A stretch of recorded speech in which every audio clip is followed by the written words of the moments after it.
Number 8, toying with the definition of ready. I believe that definitions of ready are very helpful as they set a quality standard. You shouldn't ignore it. However, what about last-minute changes? I think it's okay to be flexible.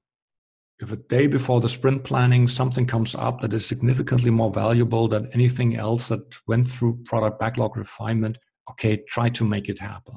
Because if you manage to do so, if you manage to deliver this, your customers will love you for that.